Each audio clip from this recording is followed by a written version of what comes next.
Al-Imam Ibn al-Qayyim rahmatullahi ta'ala alayhi kwenye kitabu chake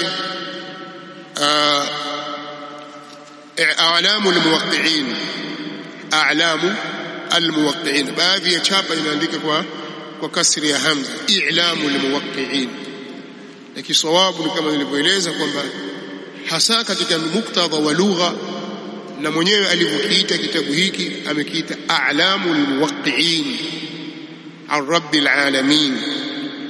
Katika kitabu hiki juzu ya pili ukurasa wa 389 mpaka 391 ana maneno yafuatayo rahmatullahi alayhi, anasema amma naqluhum litarkihi fahuwa naw'an wa kilahuma sunnatun, ama nukuu zao za kuacha kwake mtume sallallahu alaihi wasallam ziko katika aina mbili, na aina zote hizo ni sunna.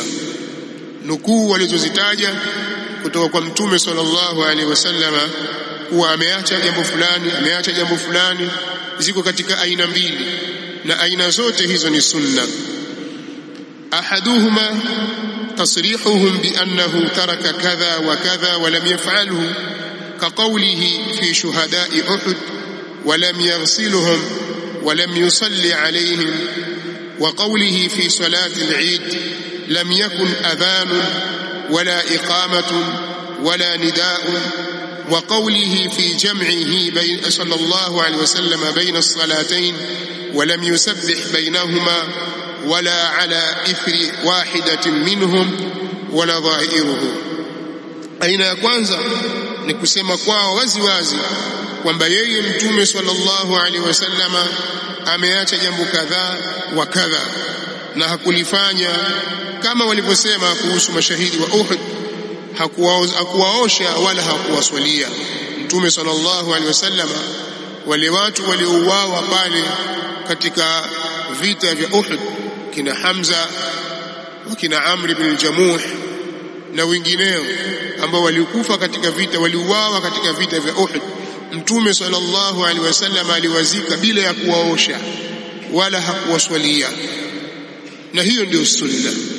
Mtu atakapokufa katika vita akawa ni shahidul ma'raka, amekufa katika vita vile, ameuawa katika mapigano na makafiri, akawa amekufa shahidi na ni shahidul ma'raka, haoshi huyo wala hataswaliwa. Kadhalika anasema,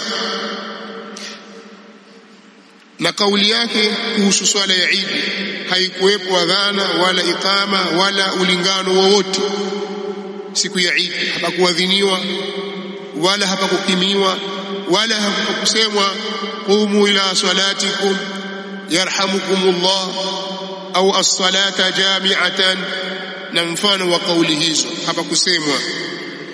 Na kama kauli yake kuhusu kukusanya kwake baina ya swala mbili, kwamba mtume sallallahu alaihi wasallam hakuswali sunna baina ya swala hizo mbili wala baada ya swala moja katika hizo mbili wakati wa kukusanya, labda umetokea udhur, yuko safarini, akawa amekusanya swala baina ya dhuhuri na al-asr katika wakati wa dhuhuri au katika wakati wa asr wal asr kwa jamu taqdim au jamu taakhir, au katika wakati wa al-isha, mfano magharibi na isha, ima katika wakati wa maghrib au wakati wa al-isha.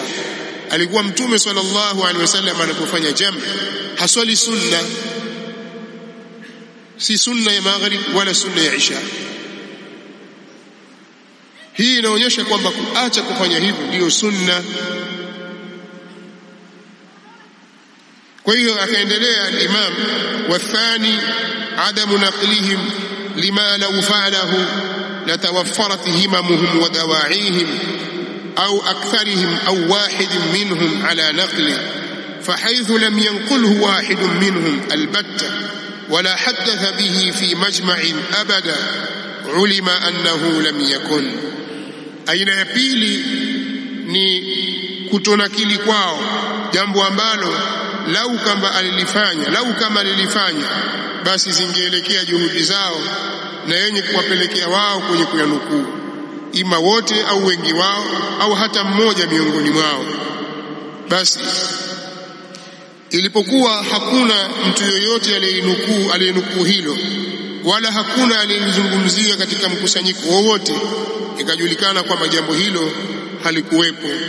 Kisha akaendelea al-Imam kwa kupigia mifano, anasema wa hadha katarikihi at-talaffuz bin-niyyati 'inda dukhulihi fi as-salati au tarikihi ad-du'a ba'da as-salati mustaqbila al-ma'mumin wa hum yu'minuna 'ala du'a'ihim da'iman ba'da as-subhi wal-'asri أو في جميع الصلوات وتركه رفع يديه كل يوم في صلاة الصبح بعد رفع رأسه من الركوع الثانية إلى أن قال ومن الممتنع أن يفعل ذلك ولا ينقله عنه صغير ولا كبير ولا رجل ولا امرأة البتة وهو مواظب عليه هذه المواظبة لا يخلو به يوما واحدا وتركه الاغتسال للمبيت بمزدلفة ولرمي الجمار ولطواف الزيارة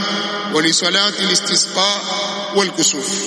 anasema na hili ni kama vile kuacha kwake Mtume sallallahu alaihi wasallam kuitamka nia wakati wa kuingia kwake kwenye swala. Kwa akiswali akisikia akisema tu Allahu akbar, hakuwahi kusikia hata siku moja akisema nawaitu usalli فرض الظهر 4 ركعات مأموما مستقبل القبلة لله تعالى. hakuwahi kusikia hata siku moja Mtume sallallahu alaihi wasallam kuwa akisema hivyo. Inaonyesha kwamba kuacha kwake ndio sunna na kufanywa kwake ni bid'a. Au kama kuacha kwake kuomba dua baada ya swala hali ya kuwa ni mwenye kuelekea maamuma na wao wakiitikia amin kwa dua yake daima baada ya swala ya dhuhri au swala al-asr au katika swala zote. Pia hili nalo halijawahi kutokea kwamba kuna siku Mtume sallallahu alaihi wasallam katika maisha yake kiasi cha mwaka mmoja au miaka miwili au miezi mitatu au hata wiki moja tu au hata siku 2 au 3 au moja au bali hata swala 2 au 3 au swala hata moja, kwamba alipomaliza kuswali swala ya faradhi akanyanyua mikono akawaambia watu al-Fatiha ala hadhara sayyidina Muhammad al-Fatiha, watu wakaitikia wakasoma Fatiha, alafu akaanza rabbana atina fid dunya hasana baada ya swala. Hili jambo halijawahi kupokewa hata siku moja. Hata wao wenyewe wanajua kwamba hilo halijawahi kutokea hata siku moja, na wala hawana ushahidi hata wa kipande cha hadithi maudhui kwamba Mtume sallallahu alaihi wasallam aliwahi kufanya hivyo, na kama wanacho walete hadithi hiyo. Au kwamba Mtume sallallahu alaihi wasallam kuacha kwake kunyanyua mikono miwili katika swala ya asubuhi baada ya kunyanyua kichwa chake katika rukuu ya pili, kisha akaomba Allahumma hdina fi man hadait na mfano hivyo.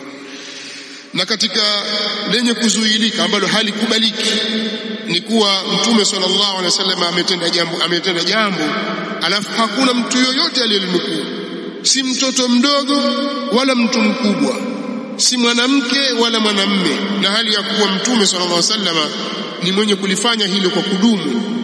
Haipiti siku katika siku zake hata siku moja ila amelitenda, alafu jambo hilo likawa hakuna hata mtu mmoja aliyelinukuu. Haiwezekani. Walikuwa wako wapi watu wote? Wamelala. Kwamba alifanya kwa sababu wanasema adamu dhikri la yadullu ala adami alwurud, kutokutajwa haifahamishi kwamba haikuja, yafahamisha kwamba haikuja. Sababu lao ingekuja ingenukuliwa na maswahaba wangetaja. Hii ni sheria. wanzalna ilayka dhikra litubayyana lin-nasi ma nuzila ilayhim. Kwa Mtume sallallahu alayhi wasallam akapewa kazi ya kubainisha, na wakawekwa maswahaba ili waipokee risala waifikishe kwa watu wengine. Wao hawajawahi kutunukulia hilo hata siku moja. Kama vile kuacha kwake kuoga Mtume sallallahu alayhi wasallam kwa ajili ya kulala pale Muzdalifa, kwamba watu wakifika Muzdalifa waoge. Hakuwahi kufanya hivyo Mtume sallallahu alayhi wasallam, wala kwa ajili ya kuoga kwa ajili ya kupiga vijiwe katika aljamarat, wala kuoga kwa ajili ya tawafu ya ziara, wala kuoga kwa ajili ya swala ya kuomba mvua. Lakini Mtume sallallahu alaihi wasallam wala kuoga kwa ajili ya swala ya kupatwa mwezi na jua na mwezi, lakini Mtume sallallahu alaihi wasallam akahimiza kwa ajili watu kuoga kwa ajili ya swala al-Jum'a, na baadhi ya wanachuoni kwa mujibu wa hadithi wanasema ni wajib. Ghuslu al-jum'ati wajibun ala kulli muhtalim, wakitumia hadithi hiyo.